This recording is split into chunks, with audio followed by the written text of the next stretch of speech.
Hi everyone, I hope you're all well. Thank you for coming back today, and if this is your first time here, welcome. Today I thought I would do, this is a cover I made from paper, and it's a faux leather look, and if you're interested in this, I will put the link in the description box so you can go to that and find out how you do this faux leather cover. I want to take this a step further because I'm going to use this as a journal for wizards and fairies and all those delicious things. So my plan is to make a rickety old tree on this. Now, I haven't done this for, I don't know, 3 or 4 years since I did this one.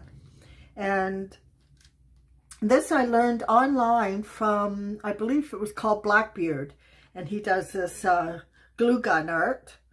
So yeah, that's what we're going to do today. Try to do this tree, gnarly tree, on our book cover. So all you're going to need is an inexpensive, I think I paid $5 or $6 for this, glue gun and some glue and some paint, some black paint, some gold paint, and that's about it. So, without dragging this intro along any further, I'm going to get started.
Okay, so I have all my hot glue down. I don't know how much you can see because of the lighting here, but you want it scraggly looking, and you're starting with a few rows straight up the binding, well, straight up the at the edge of the binding here, and then through the fourth line you're going to have some squiggly sort of lines coming over to the other side.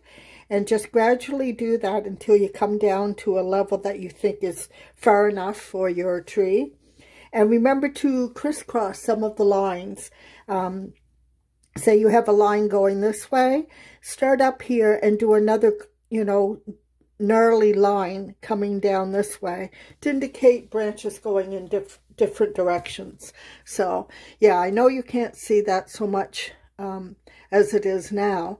But we're going to now put on some black paint, and I'm going to water down. This is just inexpensive Crafters acrylic paint, and I'm going to water that down a bit because I don't necessarily want a solid black background here. So I'm just going to come in with my brush here and fill in my painting. Not my painting, my work as best I can. Try to get in the crevices. Now you're going to want this quite wet. Mine's not quite wet enough. I could use, you know, liquid inks and spray it. Would probably be even easier and faster than this, but this works. You're just creating a background here.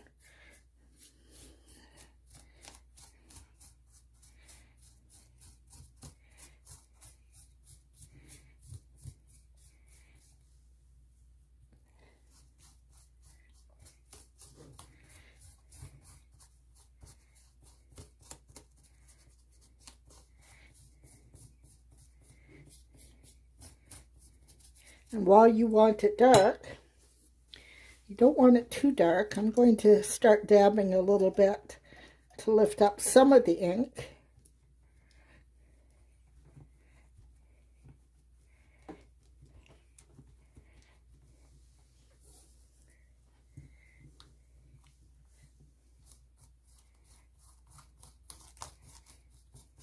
I'm standing up for this. Some things you just have to stand up for.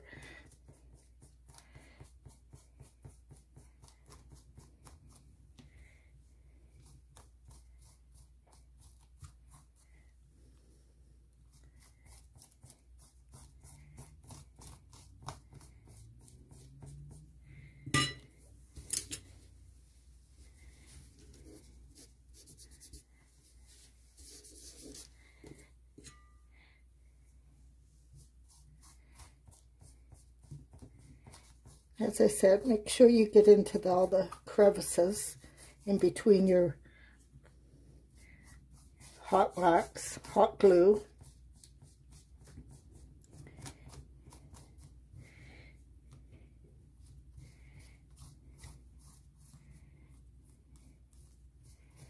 You want to be sure your glue is all painted, the surface, you know, of your glue.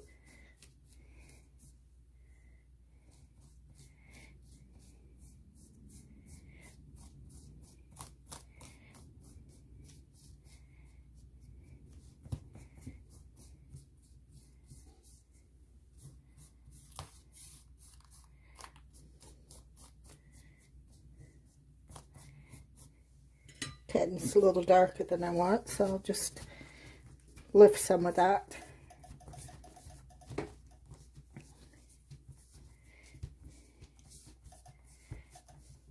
Okay, once you're satisfied that you have your entire surface painted, I'm just going to go over some of my hot glue a little bit more.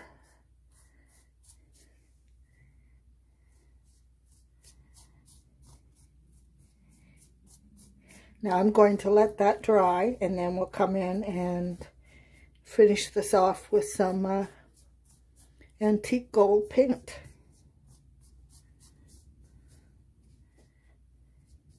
So we'll be back.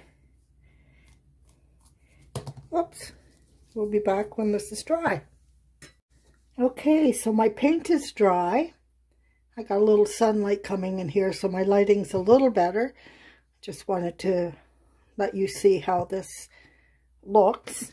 Now I'm going to come in, I'm using Sargent acrylic paints, and I'm using, I'm starting off with antique gold, and then I have some gold here, and I don't know, this is pretty yellow, so I'm not sure how much of that I'm going to use. I'm going to start with the antique gold and see how I feel.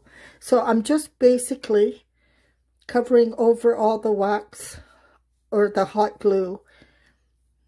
So I'm painting all my hot glue branches here. I'm liking this color, so I may just stick with this antique gold.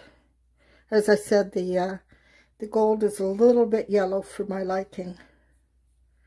And then, you know, you might like it a little bit more yellow. It's up to you. I'm sure whatever gold you have will work. I'm just fortunate to have an antique gold, which in my view works the best. So no need to be too fussy here.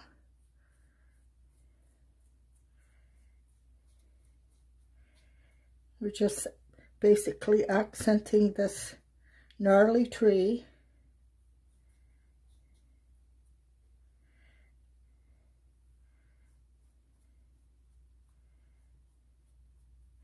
Now you might want to put one layer of paint on and then let it dry and just, you know, take a look at it.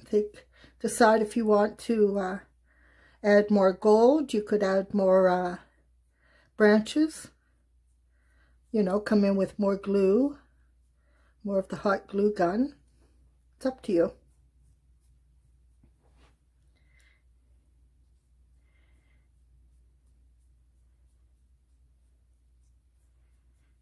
So as you see, I'm just going over the hot glue.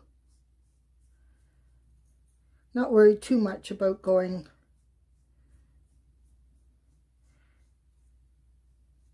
outside the lines as the expression goes. I hope you can see this better now with the glue, with the gold on it. So I'm just going to finish my painting my gold on, and then we'll come back and see what we have. Okay, so this is my cover all finished. Now I haven't decided if I'm going to leave that fairy there or not, but I just thought I'd give it a shot. You might choose to do that, or I decided to paint her silver just so she would stand out a bit. But like I said, I'm not sure if I should put that.